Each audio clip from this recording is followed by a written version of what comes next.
Wajak and Noongar land, Nala Kadich Wajak, Mutken Karak Nijabuja, and also acknowledge all the people of this land. Rock art's always nice because it's got things like hand stencils or hand prints. There's an interesting research project. Why don't we have hand stencils mostly in Africa, for example? And they're all ways of inscribing the land, which is really what today's talk is about. There are a number of people to thank. This is a collection of work over the years. And so many thanks to all of the public and philanthropic and other monies that have funded this research, which takes the form of what's in a name, translating rock art, historic inscriptions, and graffiti. And so the idea is that archaeology can act as a kind of translation exercise to look at material culture in the world around us and translate it to possibly to wider audiences, to kind of give the game away at the beginning. At a certain level, it doesn't really matter whether something is rock art, an historic inscription, or graffiti. These are all artifacts. Material culture is one of the things we study, but it does mean there are different lenses with which to study each category, and there can be a number of consequences of ascribing a name to something, including legal and even punitive consequences.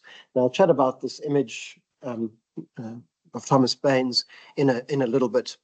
So the structure today is a fairly simple one. One starts off with a kind of a little bit of a theoretical grounding in materiality, archaeology, and decoloniality, and then plays around a bit with the notions of material culture, text and textuality, and goes through three case studies and then a sampler of modern case studies. So as always, the material in this talk has been cleared for public use and cultural safety, although some of the activities reported on are not necessarily legal. It's okay, I was the one doing the things that may, because this is being recorded, that may or may not have been legal, and I'll go over those as well. And if you've got any questions or anything, please at any time just sing out. I'm very, very happy for that to happen. Right, so what is archaeology? Archaeology can be all kinds of things. Mostly archaeology is either misunderstood or not understood at all because people don't know anything about archaeology. I mean, how many times have you spoken to someone on the bus or something? Archaeology, the dinosaurs, the rocks, generally any kind of ology other than archaeology. So the public archaeology work everyone does is really important because it helps people understand what the kinds of research they're funding, what archaeology is, what it might be. Whoops, sorry, that's moved on along. But essentially as a kind of, and that's partly the reason for today's topic, graffiti is something I find it particularly engaging for popular audiences, and then it's the thin end of the wedge to get into kind of more considered notions of image making and place marking by different groups of people over time. When we're writing sort of PR fluff pieces, we generally say things like archaeology is the only discipline to study all of human history and all of its diversity over the last 3 million years or 3.3 million years of current advances. I remember explaining once when I was at Pretoria and some of the university management were making mumbles about closing some of the humanities and social sciences, and then said, if you had to close every discipline except for one, from which you could reseed the rest of the university, that should be archaeology, because we steal insights and techniques and methods and things from pretty much every other discipline. So there you go. We bridge the arts and the sciences and those kinds of things.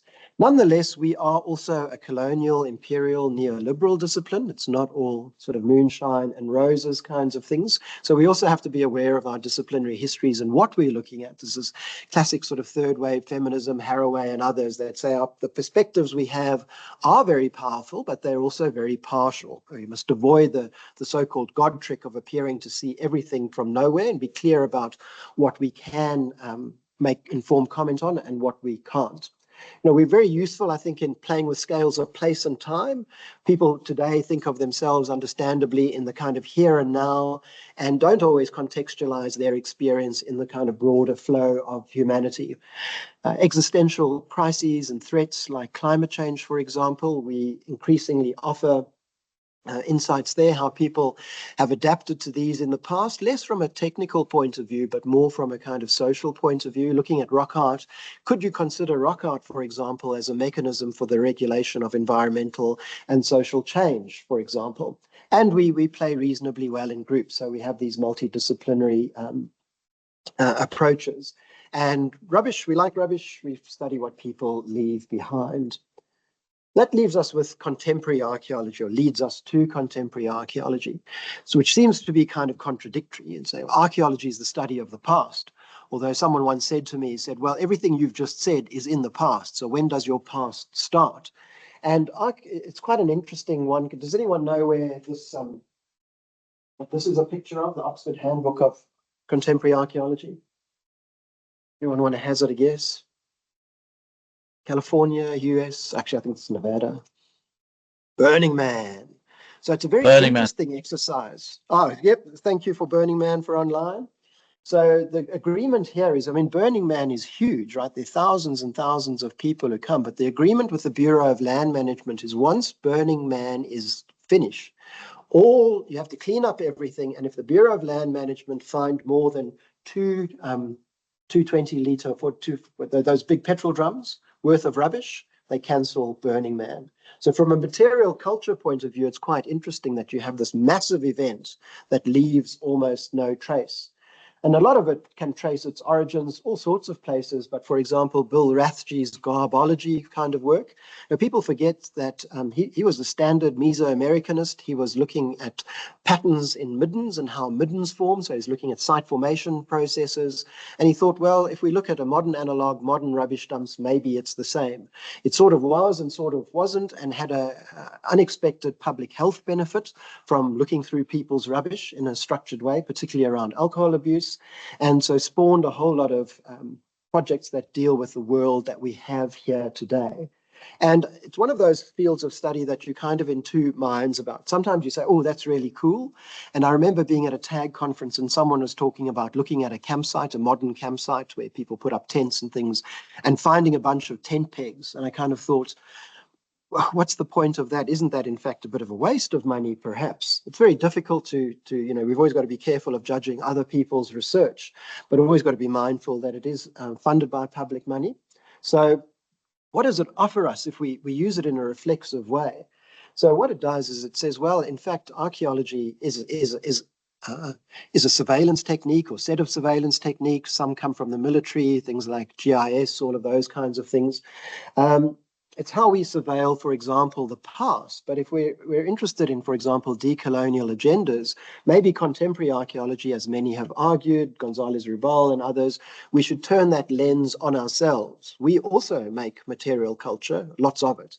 Can we use those surveillance techniques to apply them to everyone? In other words, we avoid those distinctions between they have archaeology and we have history in crude terms.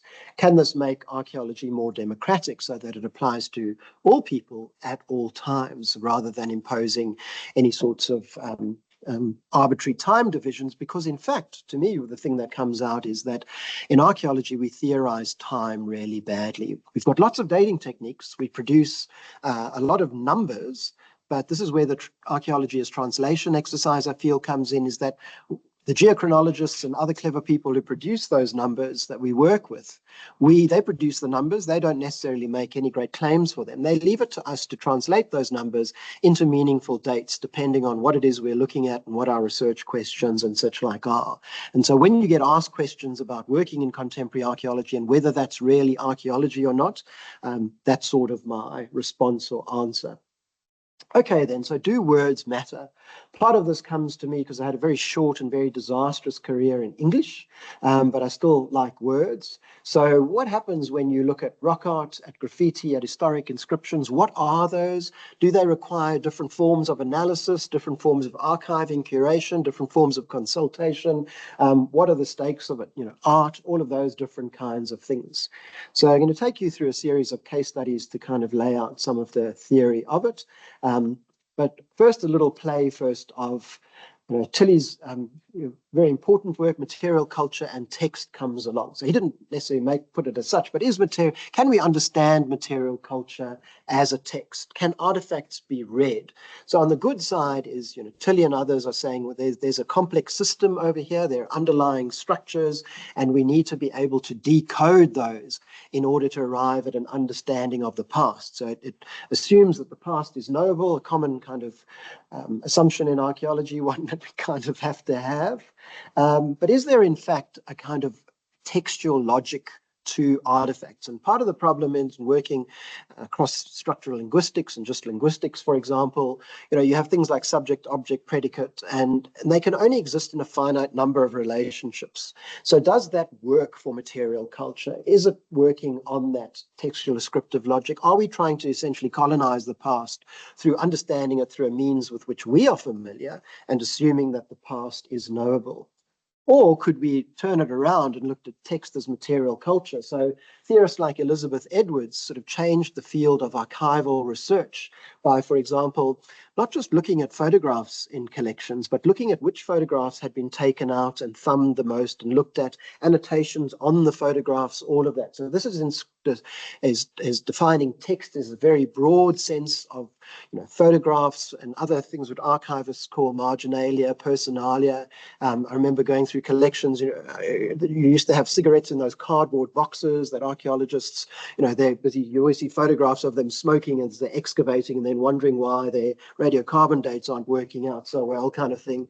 And then keeping their finds with little notes in these kind of boxes. And they have a very important texture. They both tell us stuff about the past, but they also tell us about the social histories, for example, of archaeology. So you look at, for example, those photographs, and they're amazingly sort of textual. They're interesting. I like that one with the crocodiles, both because of the crocodiles. But does anyone want to guess what the gender of that person is? It's a young boy. It's what the Victorians like and Edwardians like to do. They dress them in these different kinds of things over there.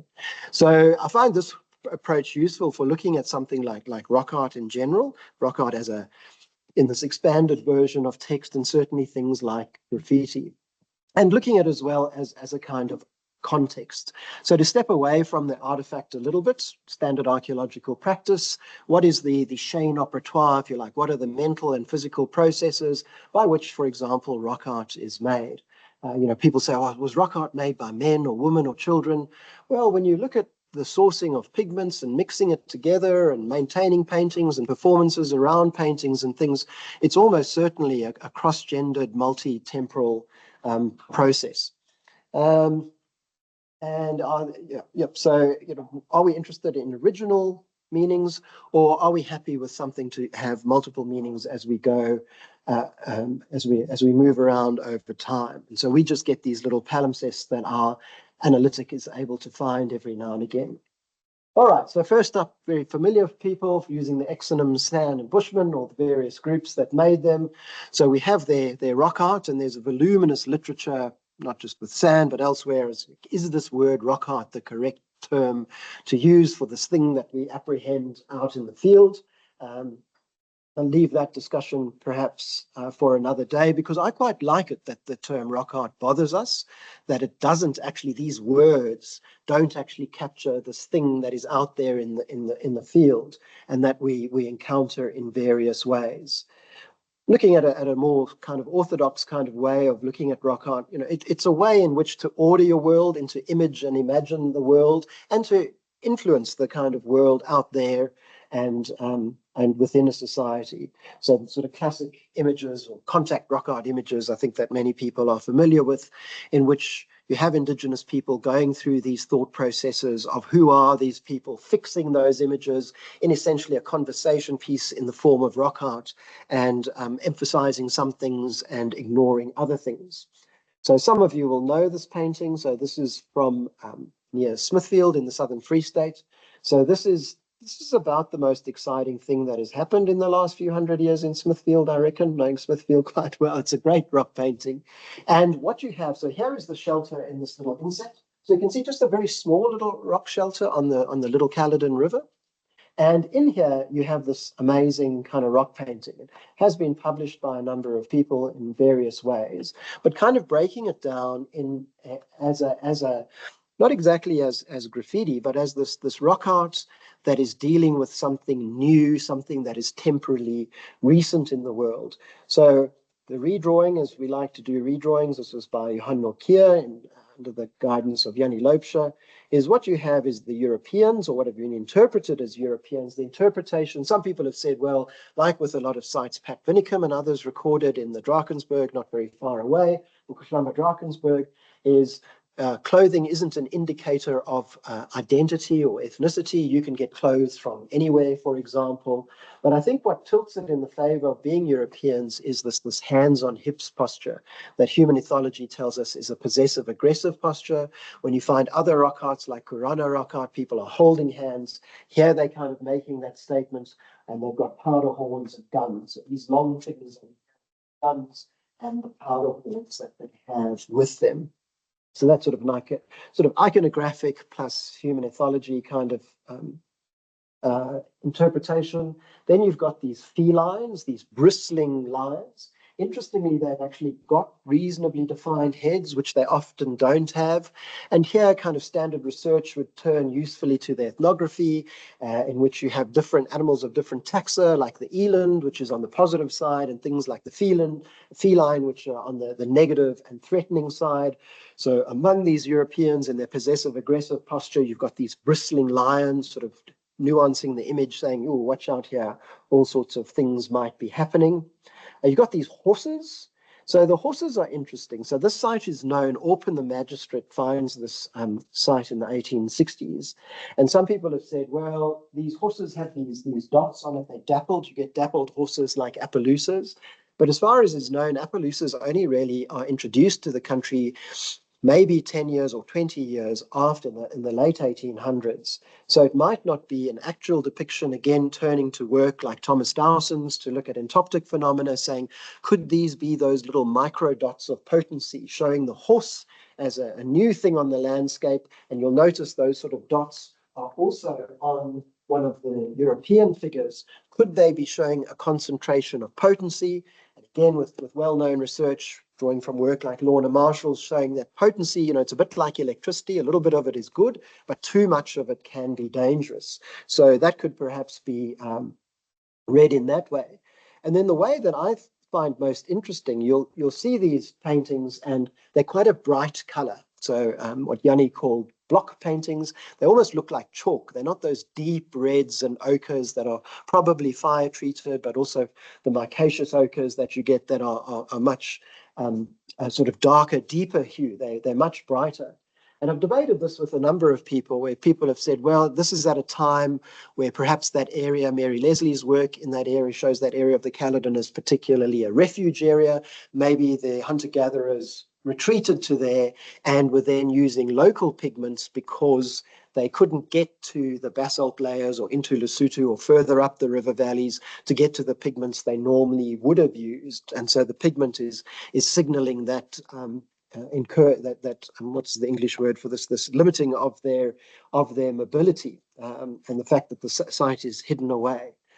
But I sort of wonder, because this site was then also recorded, that's at National Museum Bloemfontein. This is Orpen, the magistrate's recording from Smithfield, and you'll notice what he has in the image and the things that he's left out. So he's recorded the stuff that are almost his own image, what he interprets as Europeans, and the horses and someone getting off the horses. So it's always this thing about rock art and what is accuracy and what do people depict and what don't they depict. But in the same general landscape, he didn't visit the site, but George Stowe in the 1870s comes through and he says, the paintings found in the Bushman caves of the mountains proclaimed the rights and title deeds of the Aborigines, meaning Aborigines in the sense of someone local to the landscape. And so I wonder if that mobility really was that restricted. If you've worked in that area, it's quite a broken area. The border today, crossing the border, is you don't even know when you've crossed the border. It's kind of a game. And could this, instead of being kind of reactive, you're reacting to your mobility being restricted, could this be people consciously choosing to mark local places in bright local pigment to essentially say to the people coming in, the non-San coming in, hey, you're not following the codes of behavior, pay attention, kind of thing. A thought. So certainly rock art, contact rock art, that at that time was dealing with a contemporary past and was very much a kind of reverse gaze. So Clifford's sort of notion of the gaze, well, feminist and art historical studies, the notion of the gaze, and then Clifford's notion of the reverse gaze. How do we see people in a certain way, we imagine them, we image them in a certain way. The rock art is a primary source of evidence in which that gaze might be reversed. And this next picture over here, this is from the frontispiece of Desmond Clarke's work at Colombo Falls. This is on the wall of a house of one of the Zambian workers that worked for Desmond Clarke. And these are depictions of archaeologists. So these are the Zambian workers depicting the archaeologists. And what do you notice? The sort of boss man with his hands on the hips over there.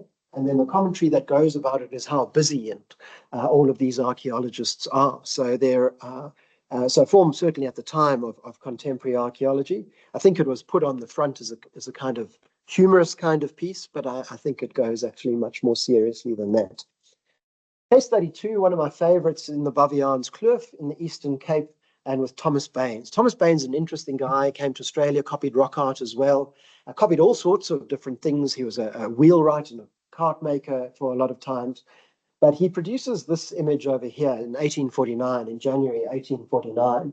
So he goes down to this rock art site in the Baviaans, but he's not, in fact, he copies it quite well, I think very well, but he's not actually interested in the rock art. He was a fan of, or devotee, or a groupie of the poet Thomas Pringle. You can see Thomas Pringle, 1825, in the top there. Pringle actually went and painted his name and date in there. And this was kind of a pilgrimage and a homage from Baines to Pringle. So that's meant to be a self-portrait of Baines and a companion as he's making his sketch over there. It has this very kind of timeless and calm look, although at the time, the frontier wars were raging and all of those different kinds of things. But there are multiple inscriptions here that play around with our understanding of inscriptions, art, rock art, and so forth. So there is a poem that Pringle has that is thought to have been inspired in his African sketches by the site. And Pringle, as missionary, he was quite against the colonial administration and kind of, pro-San rights. So he writes, in the language of the time, the bushman sleeps within his black-browed den, the rock shelter in the lone wilderness. Around him lie his wife and little ones unfearingly, for they are far away from, in inverted commas, Christian men. He has this low opinion of various acts done in the name of Christianity. He hears no foe but famine, and he carries on. But he shall dance no more, his secret lair, sour surrounded, echoes to the thundering gun and the wild shriek of anguish and despair. He dies, yet ere life's ebbing sands are run, leaves to his sons a curse, should they be friends with the proud Christian men, for they are fiends, kind of thing. So pretty powerful stuff for the time, the 1830s, sort of 4 years before the Great Trek, for example. So part of these ruptures within the kind of colonial fabric around the treatment of San or Bushmen, the widespread massacres and punitive raids that were being held. Later, the historian Kennedy comes along and he's just writing more about following up on all of this. And he talks about, on the upper part of which, far beyond the reach of Bushman's pencil, appeared legibly written in white letters, T. Pringle, 1825, and then talks, I won't read the rest of it, and he just kind of has a whole lot on about it. So there's an historical record of the site as well. And if we revisit the site, so that's what Baines was doing. He's a pretty good observer and sketcher. And it's difficult at the site because of the trees to get the correct angle. But where you see T. Pringle at the top there, this is where T. Pringle is over here, to the right of that tree there. And everything's faded quite badly in the intervening sort of 200 years that you have. So that's the area just past those 3 trees where Baines would have sat. You can often, with Baines, Jim Thiele and Sheila Bell Cross did amazing work, often finding the very rock he sat on when he did a number of his landscape and other sketches. So there you can just see the 25 coming up from beneath the rock over there. And a little bit closer up. So you can see a little bit of the rock art, particularly the reds, lasting quite well. And then it's a popular picnic spot as well. And so all sorts of different people have now scratched their names on there over time for enjoying themselves there. Whether now you call this vandalism, you call this graffiti, you call this inscription, well, I'll leave that one up to you. There are all sorts of things going there, and it sits within a larger landscape of inscriptions where, for example, here in the central interior, you've got early Boer settlers writing their names and dates in among earlier engraved rock art, or the one on the right-hand side at a rock art site where people are inscribing themselves. You even have, Retief Klip, the writing of Retief on the wall now enshrined, and with a national monuments plaque there as well, and subsequent groups of people adding their marks. We've got an official explanation. We've got another that was brought in by one of the commemorative Great Treks in 1988, for example. So all kinds of inscriptions, rock arts, ways of marking place. And what really got me onto all of this whole, what is the rock art graffiti thing, was this rock over here. So you can go see this rock today at National Museum in Bloemfontein. It comes from the Forest Smith district in the Free State, and it relates to the South African War, the Anglo-Boer War.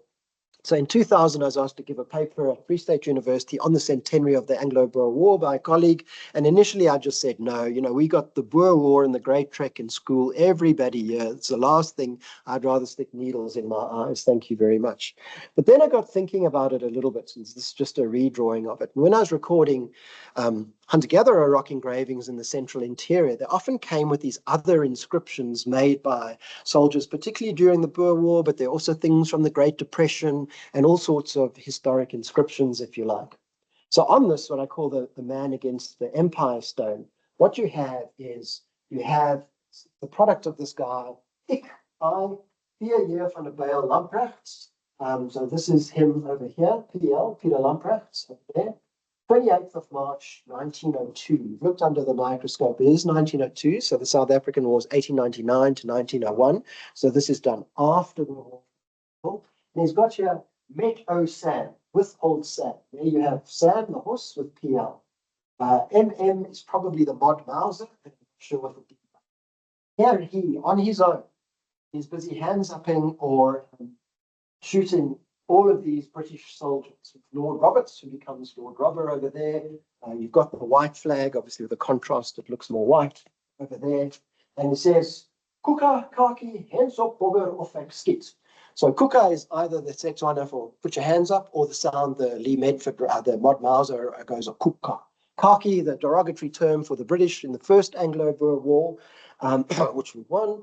The redcoats were very visible in the field, so they changed to khaki, and then hands up, I go, or I shoot. And it's sort of amusing kind of in its way, until you do a little bit of research around Peter Lamprechts. His family was wiped out in the concentration camps. His farm was burnt to the ground. At Central Free State, it's really, really kind of tough. And so this is the site where this was found is not near any other kind of site of that. It's a very isolated location, well away from the farmhouse. And this is almost like a kind of catharsis where he puts out his kind of view of the war and his way of kind of working it through. And when I showed this in a number of other examples at this conference, at the end, I kind of semi-jokingly said, well, isn't this just another form of rock art? And it was interesting how the audience's reaction varied. Some people kind of nodded and thought, oh, maybe, can Boers make rock art? Can they? So it's an interesting proposition. Other people were very against it. No way, this can't be rock art. These are historical inscriptions kind of thing. So that got me thinking of, what is it in these words, art, rock art, historical inscription, that kind of evoke these different reactions in people, quite strong reactions in some cases. Similar part of, I've just shown the honors class, this one, Rock 75, that has unwisely been sandblasted to make it more visible. Another right near main caves there in the background, inscribed. There's the main caves in the background. That's what it used to look like. And this is some of Jeanette Deacon's work. It's an interesting case of what might be soldiers in the Eastern Cape. But Jeanette points out they're wearing busbies, which wasn't at all common or even at all known. So whether this is in fact an actual sandrock painting or something else is an interesting little mystery. This one I find interesting, though. In the Cederberg, you get Stadtsaal, so Stadtsaal or town hall. So it's a well-known rock art landscape from early on. You probably know these well-known elephants, so you can get that at the one area of Stadtsaal. But at the other area of Stadtsaal, you go in, and it was called Stadtsaal or town hall because there was a tradition among Afrikaner nationalist political parties and leaders to meet here and have meetings when there were important sort of moments in the country's history. So you've got, for example, here, D.F. Malan, the apartheid prime minister, right?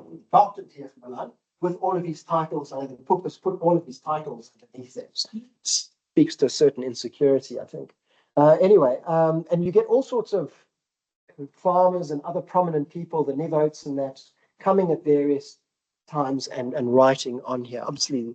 And you'll see it's in quite good condition. So people sort of respect it going in there today, except for this one up there. So if you look at those little white things over there, and you look a little bit closer, this was from Staatspresident, it's 1987, so you're dealing with the height of apartheid. Staatspresident P.W. Botha, and his wife, and a whole lot of his cabinet and other prominent leaders that are here today. And these have all been defaced by people chucking rocks at them. So those words inscribed on that rock, in many ways, D.F. Malan was no better or no worse than P.W. Botha, but, you know, D.F. Malan's done okay. That looks nice. And, you know, it was also done earlier as well, whereas, you know, Pierre 1987, so this has evoked a whole different set of reactions to essentially the same kind of marking. So there's not just the mark, but then whether you call it an inscription, but then what happens to it. And this one, which is quite disturbing, this was work for Ed Eastwood, for example. In this rock shelter, which has a few paintings, you find a most unexpected bit of inscription, a swastika, right? Heavy symbol, right? Not something you would expect there. And you need to know the story about it. So at the time, we don't know exactly when it's made. This is the hypothesis, and you can read about it in Ed's book, great book that he and Catalan Knurps did, is that during the Second World War, a lot of Afrikaners sided with Germany, not with Britain, because of the help Germany had given, for example, in Southwest Africa and such like. And they trained secret agents, Afrikaans secret agents in Germany, and sent them back to South Africa to blow up bridges and do those things, including someone called Roby Leibrand. Roby Leibrand was a national boxing champion, Afrikaner nationalists, and he also did this. And one of the largest manhunts, actually still today in South African history, was the manhunt for Roby Leibrand. And it's known that he went up, this is up in Limpopo, it's known that he went up there and could possibly have been in the shelter. We can place him fairly close to the shelter and may have made this mark over there. And whose farm was this on at the time? The farm of Jan Smuts, the prime minister of the country that had launched the manhunt against him. So it's a very subversive mark in its own way. You can imagine Leibrand sort of going to doing the twos up to the state and making the symbol in there. Or it could have been a sympathizer keeping him going, or those kinds of things. So sometimes these marks that we encounter are very unpleasant marks. They're these difficult histories that we then have to deal with. But I think archaeological analysis is often quite careful. It's often quite slow. So I think it's sort of an appropriate way to address those kinds of marks. What I'll do now, and I'll make sure I don't go over time, sort of. Yeah, no, that's fine. Is just have a look at what might be, we're now sort of more clearly kind of getting into what might be graffiti, so modern graffiti, if you like. So this is from Karlitsdorp. So I just happened to, we're on a road trip holiday, and you come at the place where Karlitsdorp, where the traditionally white and the traditionally colored areas of town kind of separate. On this retaining wall over here, you have all of this text.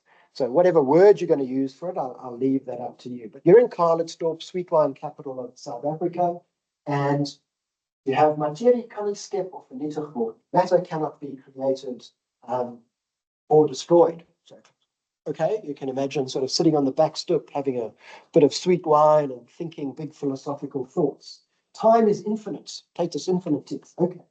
Then you have alle Wette wat kan gebreek word sonder om iemand skade te berokken is belaglik. So you have all rules that can be broken without harming anyone are ridiculous. And it's authored to source, Spinoza.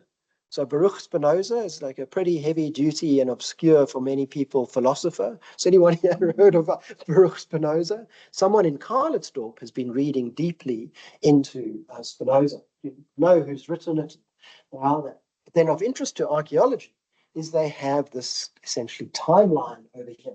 This is in a public space. So this is someone putting their view of the world out there. So they've got, and remember, this was photographed about 20 years ago. The Khoisan of 25,000 years in South Africa. So nature of archaeological research is probably not too far. Homo sapiens sapiens, 60,000 years. So sapiens sapiens, the formally correct nomenclature for our species. Australopithecus afarensis, they struggle a bit with the spelling with that one, but I do too, and I'm sure you do too. Unicellular animals, the beginning of life, and then it ends off, yes, it's question mark. Jesus's family tree, question mark. Go read, presumably the Bible. So having spoken to the person interpolating here, who's done this, said this is the academic view of the world, but is this Jesus's how the world came about? No. Go and read the Bible. But they've done it in a very engaging way, in a way I think is much better than that kind of like in-your-face graffiti. They've credited their audience with kind of agency and intelligence, saying, okay, here's one view, here's another view. You decide what it is that you want to decide. So quite a provocative piece there from Karlitsdorp.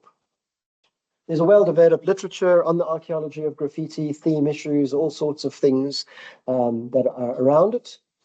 What is it? We can start in the normal way of defining a term. The definition is entirely innocuous. It's technical. It talks about a technique of scratching or marking a substrate. So that's the top one. But then Susan Phillips, based at UCLA, writes a lot on graffitis, brought out a recent volume on hobo graffiti, for example, now uses the words that it said, characterizes it as a term applied to an arrangement of institutionally illicit marks in which there's been an attempt to create some kind of composition. This illegal expression constitutes vandalism to the larger society. So she's just putting their definition, she's not necessarily agreeing with it. But we now see this shift into something, into the illicit or something that shouldn't be there, a kind of matter out of place approach.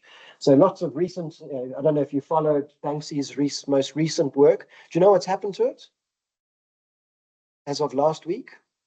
So this is worth millions and maybe 10 million pounds. It's a Banksy original. So he's talking about the judicial system, not as the provider of justice, but as a form of structural and other violence as well. And that's just a quote for him as well. What's happened to it? It has been painted over. So the idea is that the authorities, so this is on near the judiciary building, saying it's an illegal activity and we are making a stand against this illegal mark. At its base, graffiti is a crime against property. Without permission, you are damaging people's property. Banksy's case, adding tens of millions of pounds probably to it. And he talks about what graffiti should do. A simple splash of paint in the right place at the right time is all it takes. An old lady with a pencil can bring down a government and so on. And then you ask yourself, how useful is that exactly? So I think he really gets to the key of things like contemporary archaeology and how useful is it exactly? It could be useful, but have you thought about it? Whoop. I think archaeology and graffiti is really useful because it's an artifact. It's just an artifact, and we study artifacts, so we could be good at that. It is also patterned and largely predictable. I'll show you some examples of that. And mapping and that sort of thing, archaeology, we are good at that, and we are good at creating typologies because graffiti has become a very, very, very an unusefully broad term. And then, moving from the technical to the more applied, graffiti could, for example, be an early warning system of social ills. Graffiti can include community-sanctioned murals on the one hand and gang tags on the other hand. So I serve on a Perth Metropolitan Open Space System. And if you start seeing gang tags in an area, I'm not going to dob people into the cops kind of thing. I have a complicated relationship because of my misspent youth with the police. But, you could say, gang tags, a lot of that's about violence, about drugs, about all of that. You might want to increase visible policing in that area. So we're able to, in inverted commas, read those signs in ways that some of the authorities can't. We can put rock art down as a graffiti. In Pompeii, there's even in Latin inscribed on the wall a saying that says, "Oh wall, I wonder how you have not collapsed from the weight of all the graffiti upon you," kind of telling us that this is a common practice back in the past. When we have the catacombs, interestingly in the Reichstag, the Russian troops took over Berlin in World War II. They put Cyrillic script all over the Reichstag. For many years, this was covered over with plasterboard until the Reichstag was reimagined by Norman Foster, the architect, who took these all off. And it's now part of the design language of the Reichstag. Graffiti involved, or was it graffiti or was it a mural involved with the RARI, the situationists, and here at Kent State. So at Kent State, some of you might know, American troops went on as part of the Vietnam protests and killed a number of students when there was a riot. And the university made this room available as a therapy room for students to get out their kind of thoughts and angsts and all of those sort of things. So in one of the first medium they used was graffiti on the wall. Notice how the US flag is upside down. And I recently saw, do you know what an upside down flag means? It's a universal symbol of distress.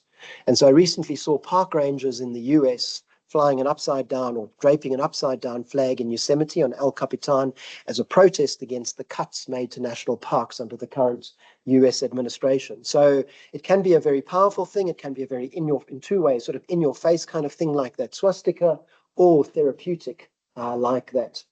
Pipes, we make typologies of stone tools, of rock art, all of that. Why not graffiti? We get tags. That over there, isn't that line through the tag?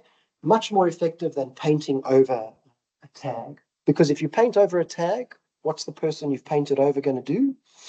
They're just going to come and make another tag. And so you go, it's actually a really interesting site formation process. And we've done a little bit of excavation with high-res Cyrax scanners of the archaeological layers going this way rather than this way. And it saves money because, for example, Perth spends 20 million Australian dollars a year on what they call graffiti abatement, employing people to get rid of graffiti, some of which is totally useless, some which isn't. You get throwies or throw-ups, pieces or masterpiece. Community murals, sometimes communities give permission for graffiti to be done. Is it then still graffiti? You get vandalism over here, so that's graffiti that destroys. Is the intent to destroy the rock art? This is up in Murajuga, which has been in the news sort of controversially and positively for its 2025 nomination or successful nomination as a UNESCO World Heritage Site, but also within a huge industrial precinct. And you even get subtypes, Trinalia, that stuff you have in the toilet, so you can now talk about it at your dinner party as latrinalia, which sounds a lot better than the telephone number you recorded down in the loo.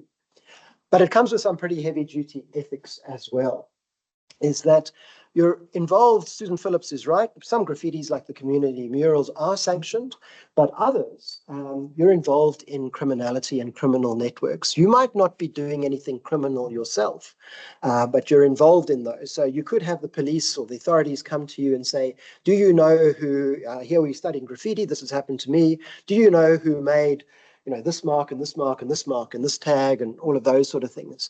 And in many cases, in that instance, I did know. But if I dobbed in people to the police, they'd get into a lot of trouble, for example. And you've got to protect yourself as well. Graffiti often is made by some pretty nasty people in some pretty nasty places. So, is it a decolonizing study or is it just indulgent? Some rock art. Again, this is from Australia, but this is Indigenous people showing non-Indigenous people like Europeans. In prisons, all sorts of graffiti that we've done some work here in Fremantle Prison. 16 hours a day, we are locked in here with the cockroaches and rats and with our shit bucket. How would you handle it? How would it change you? So it's a primary source of lived experience for prisoners who don't always get in the history books And they also express themselves in an astonishing variety of ways. This is from the cell of a counterfeiter, for example. Then there's the appropriation of indigenous rock arts in graffiti. This happened in Perth about 12 years ago, where a non-indigenous person was painting Wandjina image all over the place. Wandjina is not considered to be an image, it's considered to be a thing. It has to be made by the right people in the right place. And so you get these changes from colonial sort of talks about it through to the traditional owners saying, you know, this is not the graffiti of the Wandjina that this person was doing. People came and then reacted to it with the stolen. And the next slide I won't show, it's a 7-minute video clip, but it's called Who Painting This Wandjina? So if you go onto YouTube, you'll be able to see it. Let me just, I know, it always does this when you want to play a video in PowerPoint. And I'll just race through the Frankenstein project, which was something when I was studying. This was on the pavement in front of my office. And I thought, how do I categorize these different marks? If you look on the pavement, so graffiti is often the walls, but if you look on the floor below, you look at all of these different things here. Official marks, trigonometric marks, maker's marks of pavements, different illicit marks kind of things, stencils, things, the method in which they're made. A bit of techno science over there, busy playing. I was imagining if I were graffiti, what would the world out there look like? This was Berkeley. This is the sort of stuff you do there. So, and then looking at it archaeologically, there's a site. Where is it located? Different ways of recording it, and that. It's an amazing variety of stuff that you have there, mapping it and so forth. Who could have made it, and the stakes. So one instance would bring you a $500 fine. So if I dobbed in the person who did, I still don't know who did that, they'd be on the hook for $34,000, for example. And we need to think of the world as kind of quite visually noisy out there. And I think this is where it's useful to kind of disaggregate those different kinds of marks that we have. So to conclude, graffiti is an artifact. It has a context. It's an artifact. It's also a sensorium. It's also a performance kind of thing. Is it universal? Probably think so. When did it start? Interesting question. Should we protect it? Where will it go? More interesting questions. And on that, I'll stop. And if there are questions, I'll be happy to take them. Thank you. Oh, no.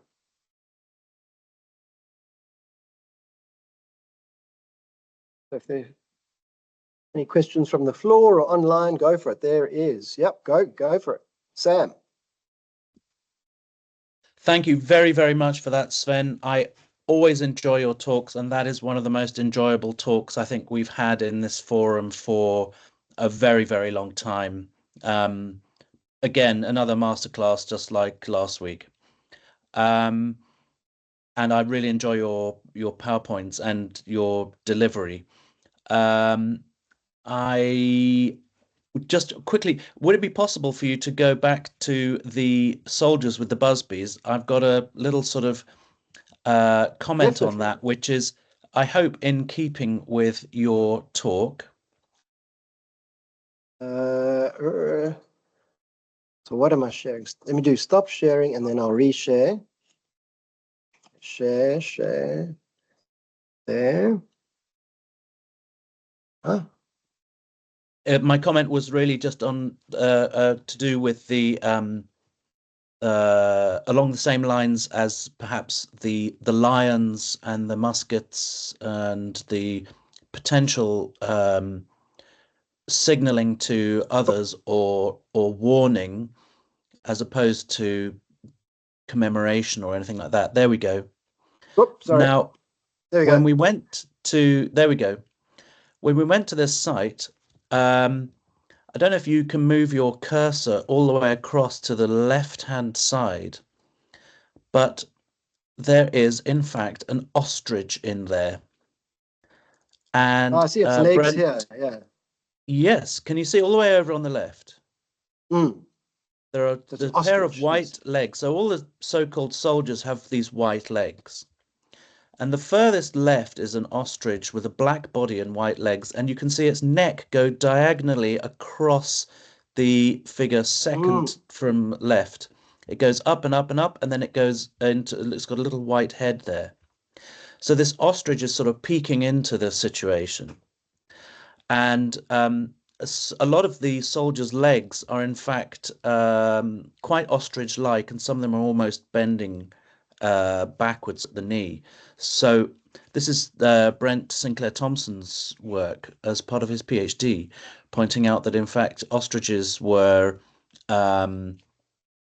associated with escape, their ability to escape, the hunter's nets, the hunter's arrows, and their ability to run fast. And of course, ostrich potency was a desirable thing, and ostrich burnt ostrich powder could be rubbed into incisions on the legs to make the hunter run faster and all this sort of thing. During a time where there's a lot of people absconding from military service. And he managed to pin down perhaps which he thought this was one of the Cape Colonial corps that was the membership of which was largely drawn from indigenous folks, probably previously Khoi speaking or San speaking coloured folks from the Cape. And a lot of these guys absconded and escaped and joined other groups. So I thought it was a really nice example that this could even have been left as a warning. Oh, thank you, Sam. I didn't realize the opposite. So Sam is just pointing out that as Brett Sinclair's work is showing that that picture has an ostrich in, and that ostrich associated with escape, and so he has a little iconographic, indigenous iconographic reference to this modern subject matter that puts it in a whole new light. Thanks very much. And for those in the room, Sam also earlier sort of said, well, Burning Man, Claire Dean, for the honors in the room for our class earlier, the water thing that she put up. Yep, she's a mad Burning Man kind of person. She distributes the gasoline there. So, the conservationist handing out gasoline. Fantastic.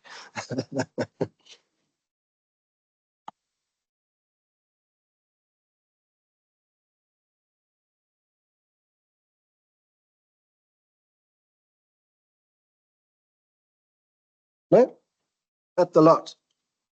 Oh, it is getting on, and I know in 4 minutes we have to be out of the room because Jerome's already put his head in. So if anyone wants to get in a last word. I'm sure Andrew's got a lot to say about graffiti. Andrew, is Andrew still with us? Yep, Andrew's very much. Andrew's organized the whole thing. Yeah. So he's very much with us, yeah. What was your reading, Sven, of the pocket watch on the Philippoulis Hill? So the question is, what is the reading of the engraving of the pocket watch on the Philippoulis Hill? You know, that's a place in Philippoulis people have been going for quite a long time, and there are all sorts of different things in there. So I can't say I've thought deeply or at all on it, other than as an illustration for when I talk about time, because it's a bit inaccurate in a way. So it's, yeah, I'm sorry, I haven't got any insights to offer you on the Philippoulis clock or fob watch.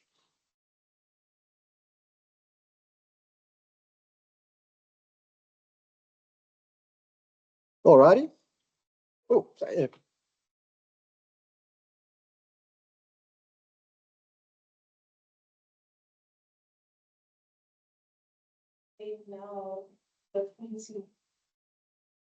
Right, so the question for those online is, should we consider any inscription made now as a form of graffiti, for example? So yes and no. It depends what the intent is. So for me, graffiti, all these definitions about graffiti, they get very broad. They go kind of all over the place. For me, what is really graffiti is something that embodies a spirit of resistance. Someone's got something to say about something, they're not happy about something, or they feel they've got something important to, for example, say. Many people have written about how graffiti and advertising are really two sides of the same coin. You know, they're both out there and in your face, neither of which necessarily with your permission. But there can be people making inscriptions on their own property. So you've got to look at the legalities of it as well. I mean, it's quite interesting under different heritage legislations, including South African heritage legislation. It depends how old something is. So, you know, 60 years clicks along, or 100 years, or 50 years.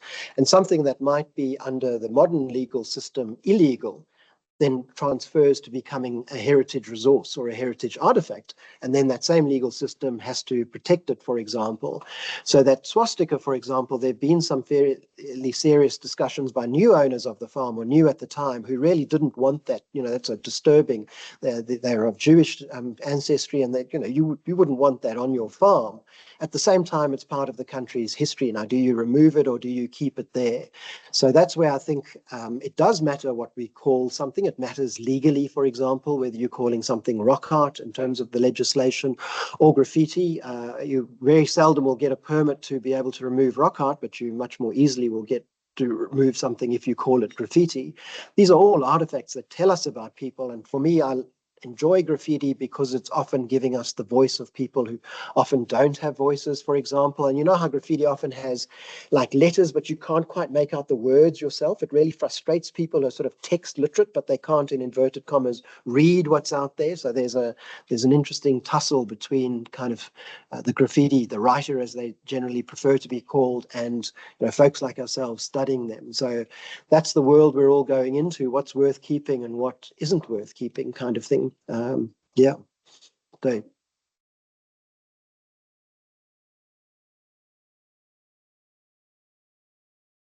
So I think, to me, so the question is, do we distinguish graffiti from rock art, from age, meaning? And I think a lot of it's around the meaning. I think graffiti is being made for a long time. It has a surprising history going back. So I think time isn't such a good idea. It's the intent with which it's being made. So that rock art of the contact rock art, the two examples of the soldiers, and that, could that be, to be provocative, be read not as rock art, but as graffiti, because it's protesting the invasion of the country by other people? It uses rock art traditions and meanings, but it also breaks with them in showing a new subject matter. That depends on how you define the term graffiti. But to me, it's in terms of intent.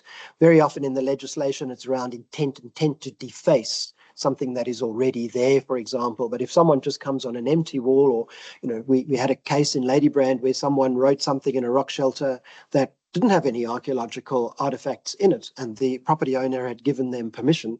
It was entirely legal. There's nothing the legislation could do around there. So for yourself as an up-and-coming heritage practitioner, archaeologist, it's about understanding that context of that mark and then acting accordingly. So that's where the names do matter. You won't get a lot of opposition to taking graffiti away, but a historic inscription or rock art, you would. More contemporary scholars would go the other way and say, well, keep the graffiti as well. That's also part of what we're having. It's like museums talking about, should we be collecting Barbie dolls? Should we be collecting plastic? They're an important part of our society. So just because we don't like them doesn't mean we shouldn't be studying and collecting them. All righty.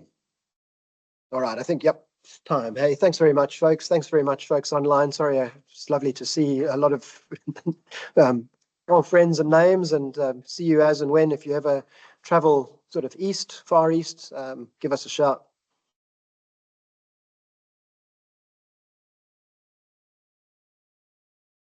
All right, can I go out there, Andrew? Yeah. Righto, cheers.